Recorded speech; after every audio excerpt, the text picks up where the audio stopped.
अमरनाथ धाम हिंदू श्रद्धालुओं के लिए बहुत महत्व रखता है। जम्मू कश्मीर की वादियों में स्थित अमरनाथ धाम जाने के लिए भगवान शिव के भक्त हर साल इंतजार करते हैं। चार धाम की तरह भक्तगण इस पूजनीय यात्रा को जीवन में कभी न कभी एक बार करने की इच्छा तो अवश्य रखते हैं। यह तो आपको पता ही होगा कि अमरनाथ में भगवान शिव का बर्फ से बना शिवलिंग है, जो हर साल अपनी नियत तिथि पर अपने पूर्ण स्वरूप में होता है तथा बाद में धीरे धीरे छोटा होता जाता है। इसके साथ ही दोस्तों, आपने अमर गुफा में मौजूद अमर पक्षी यानी 2 अमर कबूतरों के बारे में तो जरूर सुना होगा, लेकिन क्या आप जानते हैं उनके अमर होने के पीछे की पूरी कहानी क्या है? और क्या अभी भी उस गुफा में वही कबूतरों का जोड़ा रहता है जिन्होंने भगवान शिव की अमर कथा सुनी थी? पूरी जानकारी के लिए आप इस वीडियो को पूरा जरूर देखें। दोस्तों, पुराणों में वर्णित है कि एक बार माता पार्वती ने भगवान शिव से पूछा, आप अजर हैं, अमर हैं और मुझे हर जन्म के बाद नए स्वरूप में आकर फिर से वर्षों की कठोर तपस्या के बाद आपको प्राप्त करना होता है। मेरी इतनी कठोर परीक्षा क्यों? और आपके कंठ में पड़ी यह नरमुंड माला तथा आपके अमर होने का रहस्य क्या है? माता पार्वती के हट के कारण भगवान शिव को अमर कथा सुनाने के लिए विवश होना पड़ा।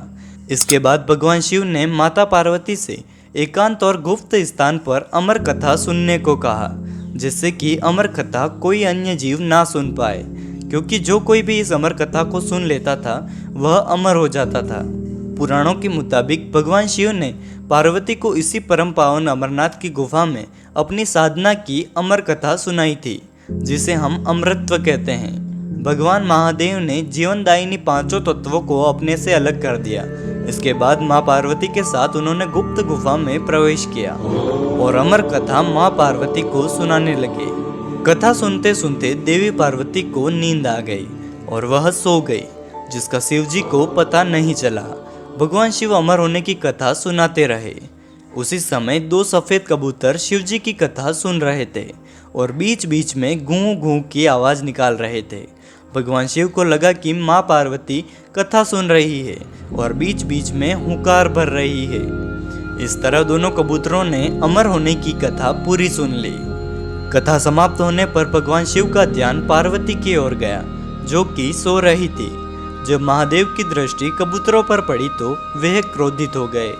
महादेव जब उन्हें मारने के लिए आगे बढ़े तो इस पर कबूतरों ने भगवान शिव से कहा कि हे प्रभु, हमने आपसे अमर होने की कथा सुनी है। यदि आप ही हमें मार देंगे तो अमर होने की यह कथा झूठी हो जाएगी। इस पर भगवान शिव ने कबूतरों पर दया करके उन्हें जीवित छोड़ दिया और उन्हें आशीर्वाद दिया कि तुम सदैव इस स्थान पर शिव पार्वती के प्रतीक चिन्ह के रूप में निवास करोगे। अतः यह कबूतर का जोड़ा अजर अमर हो गया।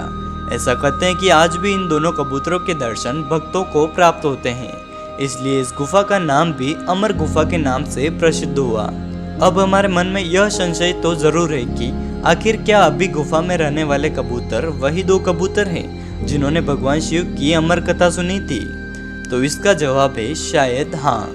हम यह जरूर कह सकते हैं कि मनुष्य को जब से अमरनाथ गुफा मिली है, यानी कि अमरनाथ गुफा की जब से खोज हुई है, तब से अब तक तो वही सफेद कबूतरों का जोड़ा श्रद्धालुओं को दिखता है।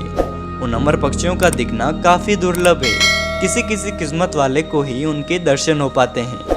अगर आपको हमारी ये जानकारी पसंद आई है तो इस वीडियो को लाइक और शेयर जरूर कीजिएगा। चैनल को सब्सक्राइब कर नोटिफिकेशन बेल को ऑन कर दीजिएगा। फिर मिलते हैं नए वीडियो के साथ, तब तक के लिए नमस्कार।